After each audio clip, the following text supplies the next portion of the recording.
Hey, Empowered Tribe. Thank you so much for coming back to my channel. I took about a 2 week break uh, just to recuperate.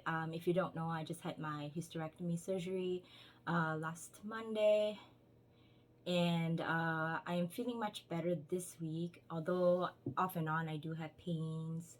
Um, and I am a mover, so I'm trying so hard to take it easy, which is really, really hard for me to do.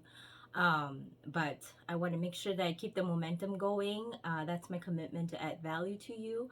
And so I want to make sure that I still get the daily reflection out to you. So I hope you're doing well. The last 2 weeks, holidays around the corner, Thanksgiving is coming up. Hopefully you have some fun plans with your family, get together and of Thanksgiving. But without further ado, let's get to the book of reflection, the book of awakening for our daily reflection. Um, Today's topic is the effort to listen. What is so important that we have time to read all the books on love and relationships, but we do not have time to listen to the heart of our lover? We all suffer at times from the effort to study something instead of living it, or from the effort to fix or advise rather than to listen and to hold. But as the theologian Paul Tillich puts it, the first duty of love is to listen. When I think of the times I have truly listened in my life, to the sea's endless lapping, to the sighs of my grandmother when she thought no one was near, to the pains of others that I have caused, it is receiving the simple truths that had made me a better man. So often, when we refuse to listen, we become obsessed with remaking the world in our own image, rather than opening the spirit within us to the spirit of what is. At the deepest level, ours is not to make ourselves heard, but to be still enough to hear. As the Native American elder Sage Henderson says, to truly listen is to risk being changed forever. So it's a shorter passage today, but I can definitely what do you call it, understand what this personally about what this passage is saying.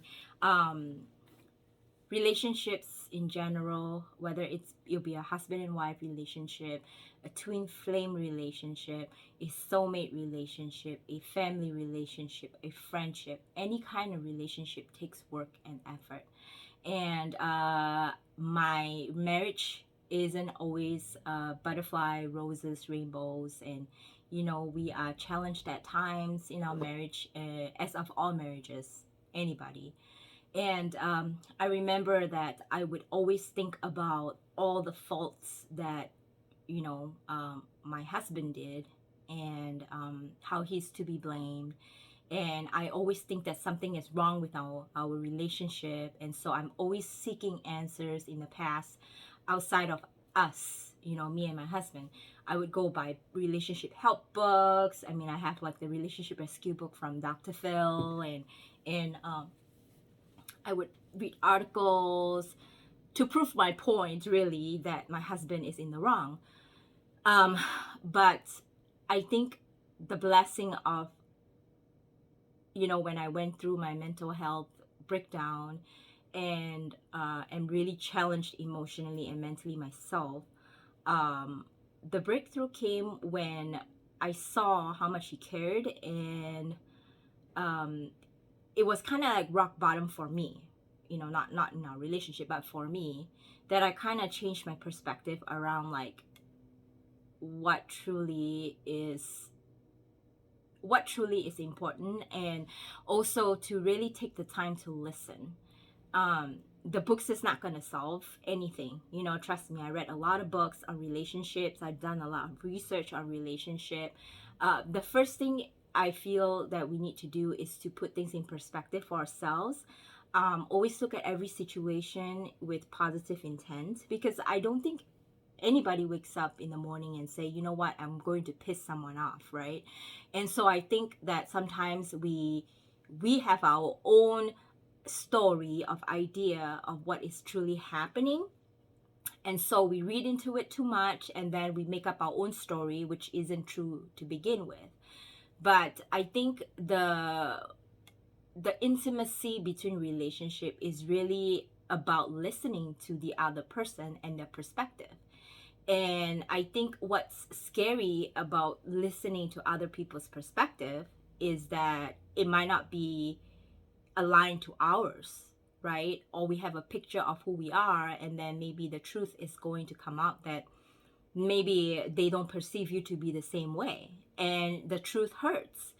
And I think to truly listen is to be vulnerable, and have an open mind and heart to accept what the other person's perspective is about the situation.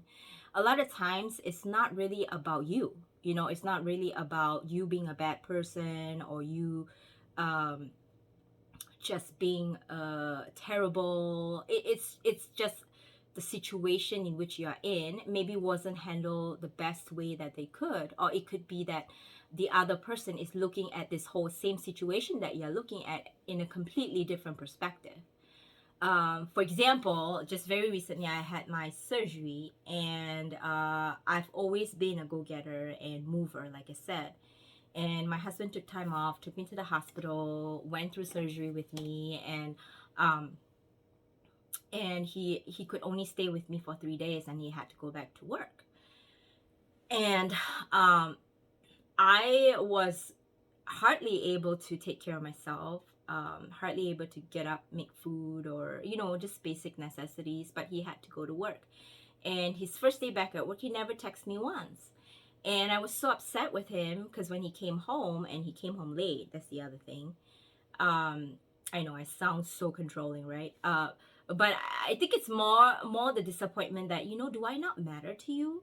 Did you not know that I just had surgery and I feel like shit, and you don't even send me a text to ask how I was, or anything like that? And I think that that was the perspective that I have.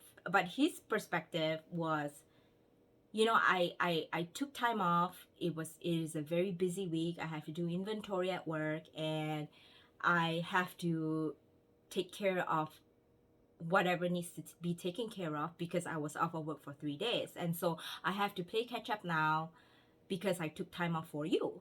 So I guess it's you can look at it at two sides, right? Like, I can understand his perspective, as in I took the time off to take care of you. Now I have to go back to work to take care of work, and understanding his role as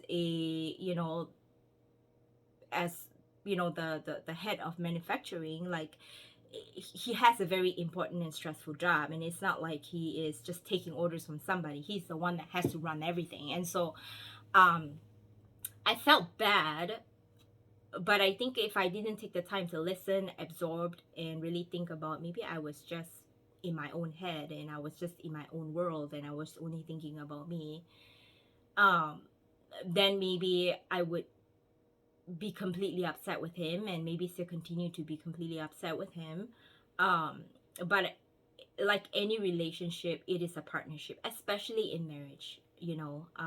I'm sure you've heard the story about, I'm not heard the story, heard the term of twin flames and soulmates. It sounds so beautiful, but I truly believe my husband is my twin flame and my soulmate.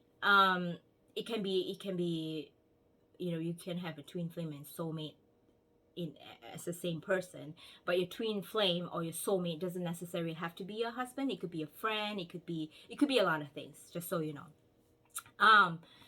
And twin flames are basically a mirror image of you, so you in a different body. So whatever your twin flame is reflecting back to you is really reflecting who you really are.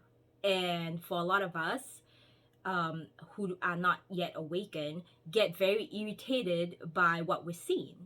But what we don't realize is what our partner is reflecting back to us is the image of us, ourselves.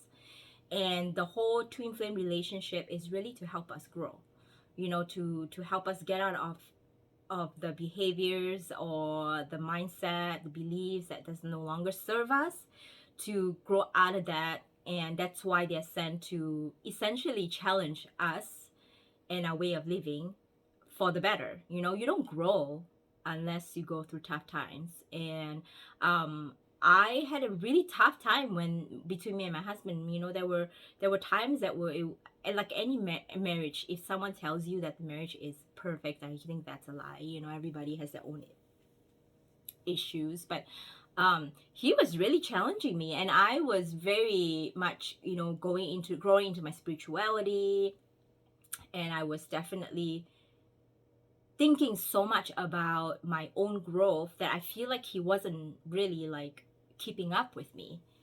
And I had a like almost like a superiority mindset that, like, you know, why can't you just spend your time more wisely and grow yourself? And that is such a very arrogant mindset, which I had. And I had to realize that we are all on very different journey. I might be a little bit more awakened than he is, but he is working through his own stuff that I am reflecting back to him.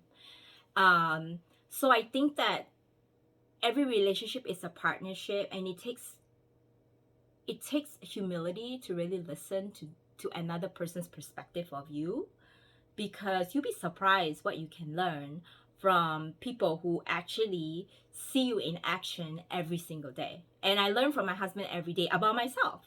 You know, his feedback to me about how I react to certain things, or how I feel about certain things, um, really helps me see myself clearer, and it helps me look at ways that I can improve in those areas. So I think that yes, books are great, and yes, you know, tutorials are great. Yes, going to forums and reviews and feedbacks and coaching and all that is great. But end of the day, we all have to do our own self-reflection of how willing are we to put ourselves out there, to maybe be vulnerable to hear things that we don't want to hear, you know. And over time, I think I have gone through my spiritual awakening, my dark nights of the soul, and really I no longer have the ego that I had before. And so um it is a muscle that you use, and as you use it, you get stronger. You you are less triggered by what other people say about you, because you don't you are not external anymore. You know, you take it in, you internalize it, you reflect upon it, and you take what you can, and you know, throw away what you don't need. And so things don't affect you as they did anymore. You don't get triggered easily, because you are doing your self reflection. That is work in itself. So I hope I just went through a whole bunch of ranting, but I really hope that this video serve you in really looking within, and stop looking for answers from books. I mean, if you have read 10,000 books, I mean, and you still have the same problem, clearly the books are not helping you. You know, you need to do something different. And what is it that you can do differently? Could it be that you can listen better? Not really just to hear, but to really listen, taking it in and doing something about it. You know, action is going to speak louder than words. I hope you guys have a wonderful week. If I don't see you before Thanksgiving, have an excellent, wonderful time with your family. Appreciate the people that you have in your life. I'm very grateful for my husband, for many reasons, my family, for many reasons, and I'm very blessed.